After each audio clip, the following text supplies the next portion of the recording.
Terima kasih Anda masih bersama kami di Sapa Indonesia Pagi. Saudara, warganet dihebohkan dengan dugaan bocornya 204 juta data pemilih di situs resmi milik KPU.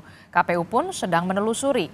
Data yang diduga milik KPU dibocorkan oleh akun bernama Jimbo di Bridge Forums pada 27 November. Peretas Jimbo juga melampirkan ada 500.000 sampel data pemilih hingga yang berada di luar negeri, mulai dari NIK, tanggal lahir hingga alamat. Jimbo mengklaim memiliki lebih dari 250 juta data pemilih dan dijual sebesar 74.000 dolar Amerika Serikat atau 1,14 miliar rupiah. KPU bersama Bareskrim, BSSN dan juga Kominfo tengah menelusuri kebenaran informasi tersebut. Kami masih memastikan apakah informasi itu benar atau tidak. Kami bekerja sama dengan tim yang selama ini sudah ada, yaitu tim dari KPU, tim dari BSSN, kemudian tim dari Cybercrime Mabes Polri dan juga BIN dan Kemenkominfo. Ini tim sedang bekerja untuk memastikan kebenaran informasi tersebut.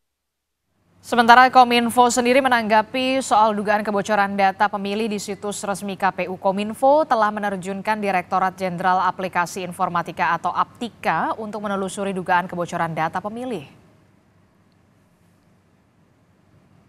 Itu sedang gimana Pak? Tadi lagi diselidiki oleh kita bersama kan, semua unsur. Apa kejelasan resminya kan dari Pak Ketua KPU. Tapi tindaknya gimana Pak, kalau dari Kominfo sendiri Pak? Ya kita terus melakukan penelusuran. Jadi saya sudah menugaskan Direktorat Jenderal Aptika untuk melakukan penelitian penyebabnya, apa sebabnya, dan bagaimana mengantisipasinya. Lembaga Studi dan Advokasi Masyarakat ELSAM meminta KPU bertindak cepat atas dugaan kebocoran data pemilih ini. Lalu apa yang dikhawatirkan dari bocornya data? Kita sudah bersama dengan peneliti ELSAM, Parasu Rama Pamungkas. Selamat pagi, Assalamualaikum Mas Parasu.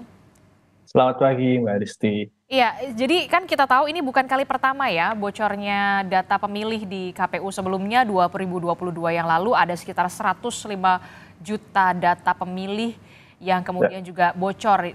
Saat itu ada anonimnya adalah Bjorka begitu. Nah, apa sebenarnya kekhawatiran terbesar Anda dari bocornya data pemilih ini? Jangan-jangan kemudian ketika bisa diretas hasil Pilpres juga bisa dipengaruhi.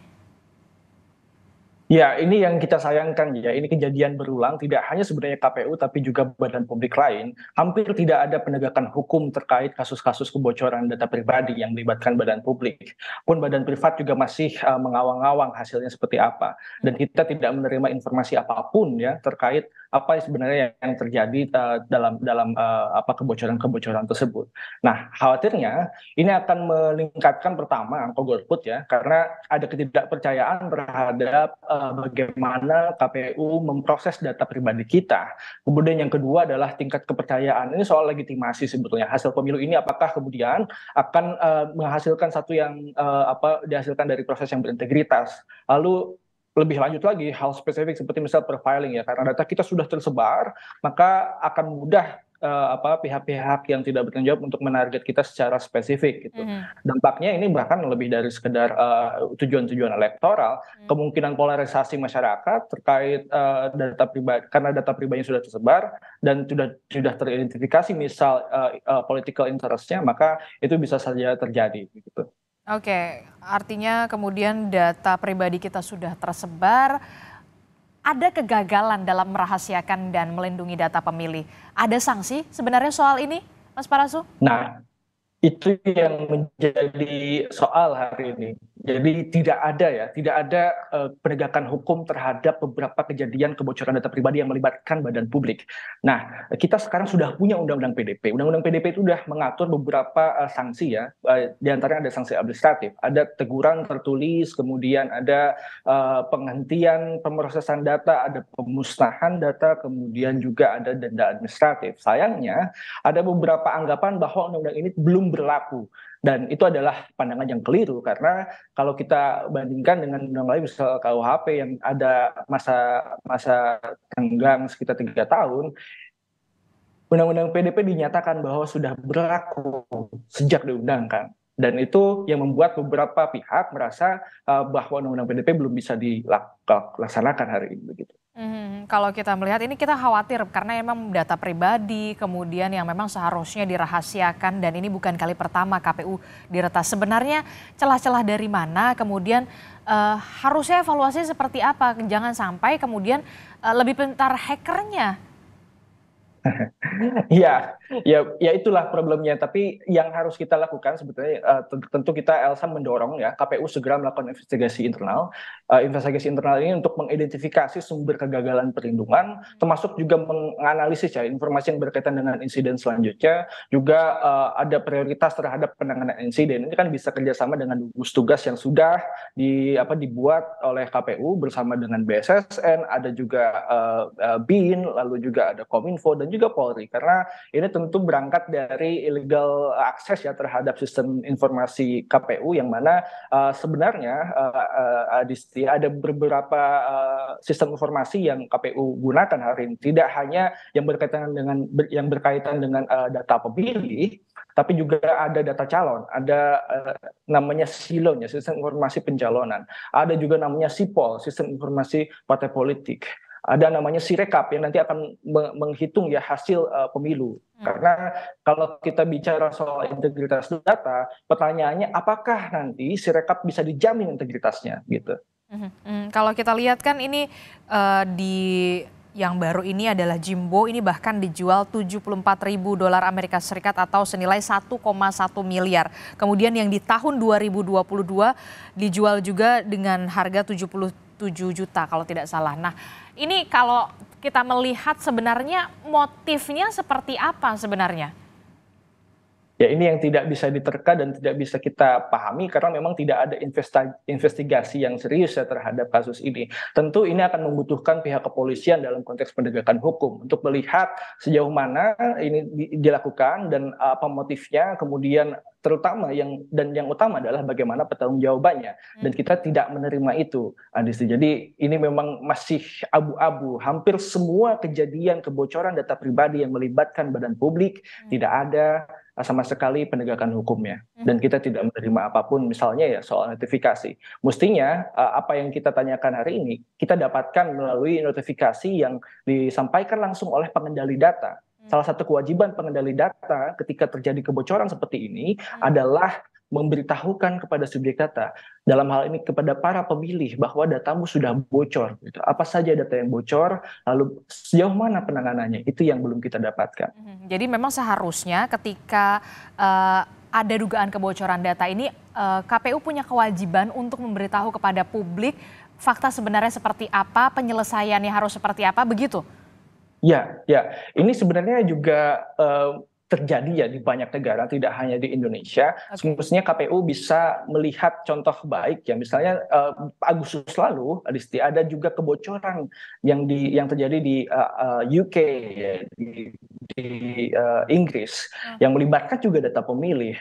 Yang mereka lakukan pertama kali adalah menghentikan pemrosesan, kemudian memberikan notifikasi pada subjek data. Apa data-data yang bocor, kemudian kenapa ini bisa bocor, lalu apa upaya-upaya terakhir, dan terakhir adalah narah hubungnya yang bisa kita akses gitu. Jadi memang KPU ini punya kewajiban benar-benar transparan soal penelusuran mengapa kemudian ini bocornya dari mana, kemudian sampai hingga penyelesaiannya akan seperti apa, dan termasuk juga sanksi tegasnya ya harus seperti apa. Nah, kalau dari Elsam sendiri desakan terhadap KPU dan mungkin juga kepada pihak terkait lainnya seperti ada Badan Siber dan juga Sandi Negara misalnya atau Kominfo seperti apa? Jangan sampai kemudian setiap pemilu kasus-kasus semacam ini kembali terulang dan korbannya lagi-lagi ya kita warga masyarakat yang kemudian data pribadinya dipakai, diperjualbelikan dengan seenaknya begitu. Iya, yang pertama ya terkait dengan kebocoran ini, KPU semestinya tergerak ya segera untuk merumuskan kebijakan perlindungan data pribadi dalam pemrosesan informasi yang tadi saya sebutkan, ada SIPOL, ada SILON, ada SIDALIH, sampai SIREKAP, ada SIDAKAM, dan semuanya itu harus menggunakan satu kebijakan privasi yang akan menjelaskan ya apa dasar pemrosesan data pribadinya, apa tujuannya, sampai mana masa retensinya, dan bagaimana jika terjadi pelanggaran-pelanggaran pelindungan data pribadi. Dan itu harus dirumuskan dalam satu kebijakan. Itu jadi amanat langsung dari Undang-Undang Perlindungan Data Pribadi. Jadi KPU sebagai pengendali data, tidak hanya KPU sebenarnya Adisti, juga Bawaslu ya. Bawaslu yang juga membuat satu sistem informasi, KPU juga yang membuat sistem informasi, dia harus membuat satu privacy policy gitu. Yang paling dikhawatirkan apakah ini bisa mempengaruhi hasil Pilpres, Mas?